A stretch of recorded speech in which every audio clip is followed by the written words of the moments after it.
আমি NKTV দৰ্শকসকলকে exclusive দৃশ্যাংশ এয়া চাওক এনেধৰণে বাঘটো ওলাই আহিছিল কিছু সময় পূৰ্বেই বাঘটোক প্ৰথম পৰ্যায়ত ট্ৰেংকুলাইজ কৰাৰ চেষ্টা চলাইছে পাৰিজাত এনকেটিভি দৰ্শকসকলক এই দৃশ্যাংশ আমি দেখাইছোঁ এয়া এনেধৰণে বাঘটো জঁপিয়াই পৰিছে আৰু সকলো লোকেই ভয় আশংকাত কৰিছে এয়া আমি এনকেটিভি দৰ্শকসকলক এক্সক্লুসিভ দৃশ্যাংশ ভিডিঅ' জাৰ্নেলিষ্ট দীপজ্যোতিয়ে দেখাব এই বাঘটো এই মুহূৰ্তত ওলাই আহিছে বাঘটোক ওলাই আহিছে এয়া এনেধৰণেই আমি এনকেটিভি দৰ্শকসকলক এই দৃশ্যাংশ দেখাইছোঁ বাঘটোৰ সেই যিটো কোঠা সেই কোঠাটোৰ পৰা ওলাই আহিছিল কোঠাটোৰ পৰা ওলাই অহাৰ লগে লগে সকলোৱে ভয় খাইছে এয়া নাহৰ ফুটুকিটোৱে এজন লোকক আঘাতপ্ৰাপ্ত কৰিছে এয়া চাওক এনকেটিভি দৰ্শকসকলক এই দৃশ্যাংশ দেখাইছোঁ এয়া এনেধৰণেই বন বিভাগৰ লোকসকলে সাজু হৈছে আৰু বন বিভাগৰ লোকসকলে কিন্তু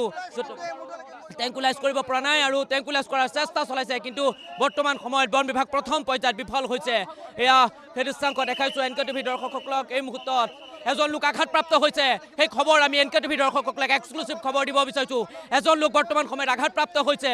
এজন লোকক আঘাতপ্ৰাপ্ত কৰিছে এয়া সেই দৃশ্যাংশ আমি এনকেটিভি দৰ্শকসকলক দেখাইছোঁ এয়া গুৱাহাটী মহানগৰীৰ দৃশ্যাংশ গুৱাহাটী মহানগৰীত এজন লোক আঘাতপ্ৰাপ্ত হৈছে এয়া বাঘ ট্ৰেংকুলাইজ কৰিবলৈ বাবে গৈছিল আৰু বাঘ ট্ৰেংকুলাইজ কৰাৰ পাছতেই এইজন লোক আঘাতপ্ৰাপ্ত হৈছে সমান্তৰালকৈ আমি কথা পাতিবলৈ চেষ্টা কৰিম এয়া চাওক এনেধৰণেই সকলো লোকক ইয়াৰ পৰা আঁতৰাই দিয়া হৈছিল প্ৰথম পৰ্যায়ত বন বিভাগে ট্ৰেংকুলাইজ কৰাৰ চেষ্টা চলাইছিল প্ৰথম পৰ্যায়ত এজন লোক আঘাতপ্ৰাপ্ত হৈছে এই মুহূৰ্তত এই বাহনখনত লৈ যোৱা হৈছে এইজন লোক এম্বুলেন্স সাজু কৰা হৈছে আৰু বৰ্তমান সময়ত লৈ যোৱা হৈছে আমি ইতিমধ্যে এটা কথা কৈছিলোঁ যে প্ৰথম পৰ্যায়ত বন বিভাগে ট্ৰেংকুলাইজ কৰিছিল প্ৰথম পৰ্যায়তে তেওঁলোক বিফল হৈছে আৰু বৰ্তমান সময়ত 60 কেজি ওজনৰ যিটো বাঘ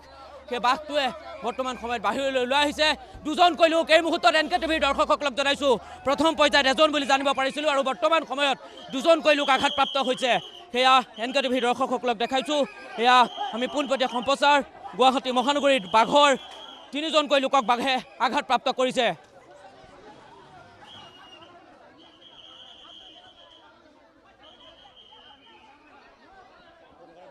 আমি এই মুহূৰ্তত এনকেটিভিৰ দৰ্শকসকলক দেখাইছোঁ কিছু সময় পূৰ্বেই বাঘটো বাহিৰ ভাগত ওলাই আহিছিল আৰু বৰ্তমান সময়ত বন বিভাগৰ দুজনকৈ লোক আঘাতপ্ৰাপ্ত হৈছে প্ৰথম পৰ্যায়ত এজন লোক আঘাতপ্ৰাপ্ত হৈছিল আৰু বৰ্তমান সময়ত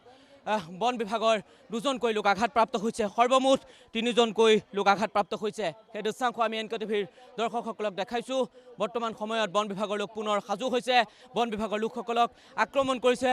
বন বিভাগৰ লোকসকলৰ যে যিসমূহ তেওঁলোকৰ যাৱতীয় সামগ্ৰী সকলোৱে এই মুহূৰ্তত উলিয়াইছে আৰু সকলোৱে এই মুহূৰ্তত ভয় আৰু আশংকাত আছে সেই দৃশ্যাংশ এনকেটিভিৰ টেলিভিছন স্ক্ৰীণত আমি পোনপটীয়া সম্প্ৰচাৰ যোগে দেখাইছোঁ প্ৰথম পৰ্যায়ত বন বিভাগ বিফল হ'ল দ্বিতীয় পৰ্যায়ত তেওঁলোকে আকৌ পুনৰ সাজু হ'ব বৰ্তমান সময়ত এই ইয়াৰ যিসকল স্থানীয় লোক বা সংবাদ মাধ্যমতো ওচৰলৈ যাবলৈ দিয়া হোৱা নাই সংবাদ মাধ্যমকো দূৰলৈ যাবলৈ দিছে সংবাদ মাধ্যমক সেই স্থানত প্ৰৱেশ কৰিবলৈ দিয়া নাই সেই দৃশ্যাংশ আমি এনকেটিভি দৰ্শকসকলক দেখাইছোঁ দুজনকৈ লোক আঘাতপ্ৰাপ্ত হৈছে এয়া পোনপটীয়া সম্প্ৰচাৰ আৰু ইতিমধ্যে আমি এনকেটিভি দৰ্শকসকলক এই বিষয়ে অৱগত কৰিছোঁ এজন প্ৰথম পৰ্যায়ত এজন লোকে আঘাতপ্ৰাপ্ত হৈছিল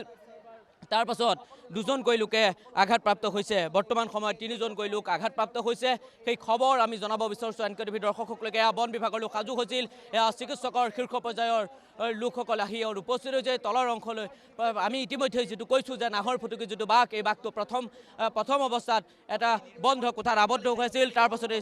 যেতিয়াই তেওঁলোকে ট্ৰেংকুলাইজ কৰাৰ চেষ্টা চলাইছিল ট্ৰেংকুলাইজ কৰাৰ চেষ্টা চলাৰ প্ৰথম পৰ্যায়তে কিন্তু বন বিভাগ বিফল হৈছে যেনিয়ে চাই তেনিয়ে দেখিব সকলো লোকেই এই মুহূৰ্তত এই বাঘটো চাবৰ বাবে আহিছে ইতিমধ্যে আমি এনকেটিভি দৰ্শকসকলক সেই বিষয়ে অৱগত কৰিছোঁ যে দুজনকৈ বন কৰ্মী এই মুহূৰ্তত আঘাতপ্ৰাপ্ত হৈছে চিকিৎসকৰ শীৰ্ষ পৰ্যায়ৰ দল এই মুহূৰ্তত আহি উপস্থিত হৈছে খুব আৰু 2 বা 3 ঘণ্টাৰ পাছতে হয়তো বন বিভাগৰ আৰু শীৰ্ষ পৰ্যায়ৰ লোক আহি উপস্থিত হ'বহি পাৰিজাত আমি ইতিমধ্যে আপোনাৰ যোগেদি এনকেটিভি দৰ্শকসকলক সেই বিষয়ে অৱগত কৰিছোঁ বিভিন্ন স্থানত অকণমান যদি ভিডিঅ' জাৰ্নেলিষ্ট দীপজ্যোতি কাকতি আছে দীপে যদি কেমেৰাটো জুম কৰে আপুনি তেনেহ'লে দেখিব বিভিন্ন প্ৰান্তৰ লোকৰ সমাগম ঘটিছে সকলোৱে বাঘটো চাবৰ বাবে আহিছে এয়া চাওক বন বিভাগৰ লোকক যেতিয়া আক্ৰমণ কৰিছিল বন বিভাগৰ দুজনকৈ লোক আঘাতপ্ৰাপ্ত হৈছে বন বিভাগৰ দুজনকৈ লোক আঘাতপ্ৰাপ্ত হৈছে সিহঁতক মেডিকেলত লৈ গ'ল ক'ত লৈ যোৱা হৈছে মেডিকেলত লৈ গ'ল জিএমচিত লৈ গ'ল বাঘটো এতিয়া সেই যিটো প্ৰথম অৱস্থাত যিটো কোঠাত আছিল সেই কোঠাটোৰ পৰা ওলাই আহিছে এই আমাৰ এছিএফ ছাৰক সোধক ইতিমধ্যে আমি এনকেটিভি দৰ্শকসকলক অৱগত কৰিছোঁ যে প্ৰথম পৰ্যায়ত যিটো বাঘ আছিল বাঘটো আন এজন লোক আছে মই আপোনাৰ কাষলৈ আহিছোঁ অকণমান যদি আগুৱাই আহে তেন্তে মোৰ সুবিধা হ'ব বাঘটোৱে দুজনকৈ লোক বন বিভাগৰ দুজনকৈ লোক আঘাতপ্ৰাপ্ত হৈছে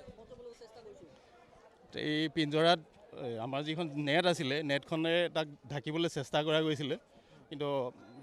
ৰুমটো সৰু আৰু ঘূৰিবলৈ অসুবিধা হোৱাৰ কাৰণে এই বাঘটোৱে আক্ৰমণ কৰিলে, তাক টেংকুইলাইজ কৰিব পৰা নগ'ল। আকৌ সেই একে ঠাইতে লুকাই আছে। এতিয়া মই সকলোলৈকে এটা অনুৰোধ যে আপোনালোকে অলপ এটা নিৰ্দিষ্ট দূৰত্বত থাকি পৰ্যবেক্ষণ কৰক, যাতে ভৱিষ্যতে আৰু এনেকুৱা অঘটন নঘটে।